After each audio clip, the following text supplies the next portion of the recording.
السلام علیکم ورحمۃ اللہ وبرکاتہ جی، آج ہم نے سورہ بنی اسرائیل کی آیت نمبر 32 سے لے کر آیت نمبر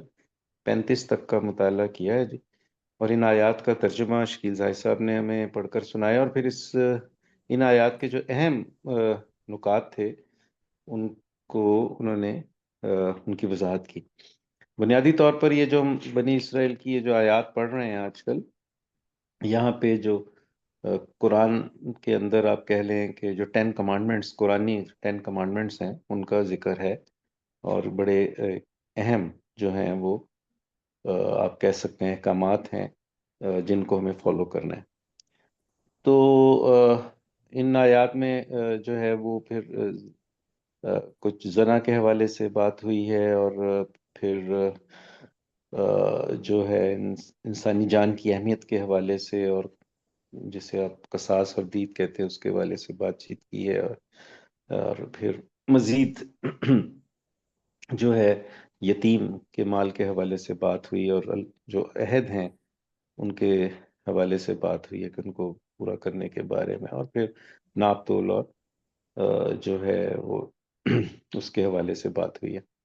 تو اب ہم کیو اے سیشن شروع کرتے ہیں ان آیات کے حوالے سے۔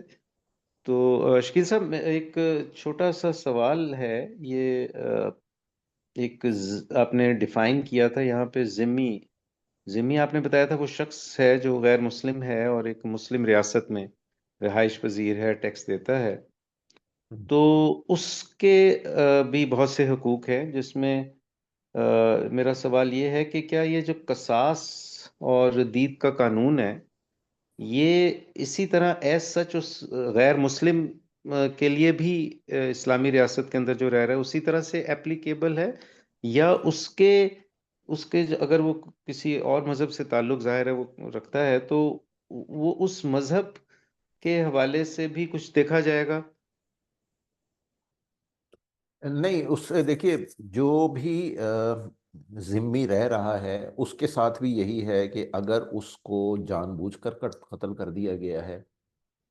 تو پھر جو ہے وہ قصاص ہے۔ اگر جو ہے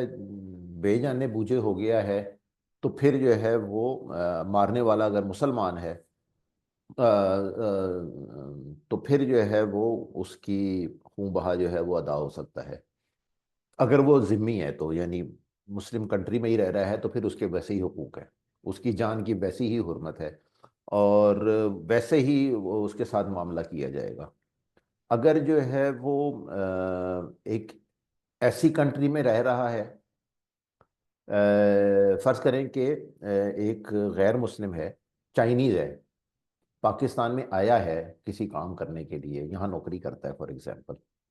لیکن پاکستان کا چائنا کے ساتھ معاہدہ ہے، امن کا معاہدہ ہے، تو وہ بھی پھر ذمہ میں ہی کاؤنٹ ہوگا۔ تو آج کے دور میں اگر آپ دیکھیں تو پھر سارے ہی ذمہ ہیں، کیونکہ جو ہے جب سے یہ یونائٹڈ نیشنز بنی ہے اس کے بعد سے جو ہے وہ پھر تو ہر کنٹری کے ساتھ جو ہے وہ اسی طرح کے معاہدے ہیں، امن کے معاہدے ہیں کہ ہم آپ کے ساتھ جنگ نہیں کریں گے جب تک کوئی ایسے معاملات نہیں ہو جاتے۔ تو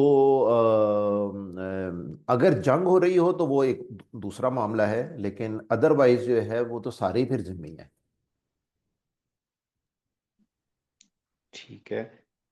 لیکن اگر اچھا، یہاں سے دو سوال چھوٹے چھوٹے ہیں۔ ایک تو یہ ہے کہ جو ذمی کا قتل ہو گیا ہے، اور دوسرا ہے ذمی سے قتل ہو گیا ہے، ٹھیک ہے؟ تو دونوں صورتوں میں قصاص اور دیت کا لا جو ہے اپلائی ہوگا۔ ایک تو یہ میرا چھوٹا سا سوال ہے، اور دوسرا یہ ہے کہ اگر کوئی ایگریمنٹ اس کنٹری کے ساتھ ہے کہ اگر ایسی حرکت ہو جاتی ہے تو اس کو ریلیز کر دیا جائے گا، واپس کر دیا جائے گا، ڈیپورٹ کر دیا جائے گا، لا اپلائی نہیں ہوگا قصاص اور دید کا، کیا یہ سیناریو بھی ہوتا ہے؟ اچھا، جو پہلا آپ کا سوال ہے نا وہ یہ ہے کہ اگر ذمی نے ایک مرڈر کر دیا ہے مسلمان کا، ٹھیک ہے، تو جو ہے اس کیس کے اندر جو ہے وہ اس کا جو مذہب ہے اس کے اندر تو دیت کا کوئی قانون نہیں ہے، اور جو لیکن جو ہے جو قصاص کا قانون جو ہے وہ پروببلی ہر مذہب کے اندر پہلے سے جو ہے وہ موجود تھا، آنکھ کے بدلے آنکھ اور کان کے بدلے کان، اور اس طرح کا جو ہے وہ پہلے سے جو ہے یہ چل رہا تھا۔ تو اس کے لیے یہ ہے کہ پھر جو جس ملک میں وہ رہ رہا ہے، ویسے ہم مثال لے لیتے ہیں کہ پاکستان میں رہ رہا ہے، اور پاکستان کا قانون یہ ہے کہ اگر غلطی سے قتل ہو گیا ہے تو پھر دیت جو ہے وہ ویلڈ ہوگی، تو اس کیس کے اندر جو ہے اس کو پھر مجبور کیا جائے گا کہ جی آپ جو ہے وہ یہ دیت پے کریں، انلیس کہ وہ جو مسلمان کے جو وہ ہیں ورثہ ہے وہ اسے کو معاف کر دیں، ادروائز دیت اس کو بھی پے کرنی ہے، اگر وہ اس پاکستان کی کنٹری یا ایسے کسی ملک کے اندر رہ رہا ہے اور اس نے جو ہے وہ اس سے غلطی سے کوئی مرڈر ہو گیا ہے اور وہ دیت لینے پر راضی ہیں، جو اس کے ورثہ ہیں۔ تو یہ جو دوسرا والا آپ نے سوال پوچھا ہے کہ ڈی پورٹ کر دیا جائے، یعنی ایک فرض ہم مثال لیتے ہیں چائنیز کی کہ وہ یہاں کام کرنے کے لیے آیا اور اس نے کسی کا جو ہے وہ مرڈر کر دیا، تو جو ہے اگر تو یہ معاہدہ ہو گیا ہے کہ جی آپ کے کسی بندے نے یہاں پہ کوئی اس طرح کا غیر قانونی کام کیا تو پھر جو ہے ہم اسے ڈیپورٹ کر دیں گے، اور آپ اس کو جو ہے نا، لیکن یہ آپ نے یو ول میک شور کہ آپ اس کے اوپر مقدمہ چلا کے آپ اس کو سزا دیں، اگر تو یہ کوئی معاہدہ ہے تو پھر ظاہر ہے معاہدے کی پاسداری ہوگی۔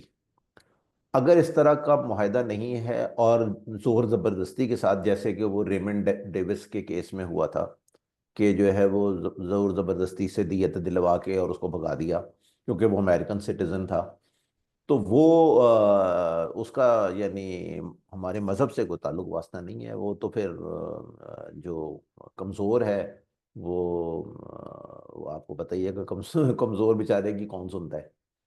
تو وہ دوسرا معاملہ ہے، ادروائز ایسا معاہدہ ہونا ضروری ہے۔ صحیح ہے جی، بالکل کلیئر ہو گیا جی۔ میں پارٹیسپینٹس کی طرف رجوع کرتا ہوں۔ آپ شکیل صاحب کی موجودگی کا فائدہ اٹھا سکتے ہیں اور سورہ بنی اسرائیل کی آیات نمبر جو آج آپ نے پڑھی ہیں 32 سے لے کر 35 تک، ان کے حوالے سے اگر آپ کو کوئی سوال ہے، ضمناً سوال ہے، تو آپ پوچھ سکتے ہیں جی پارٹیسپینٹس۔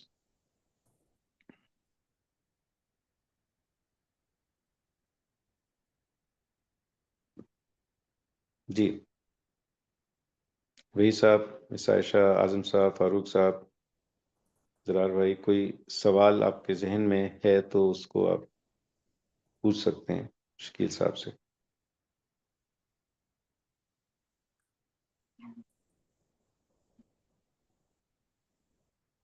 جی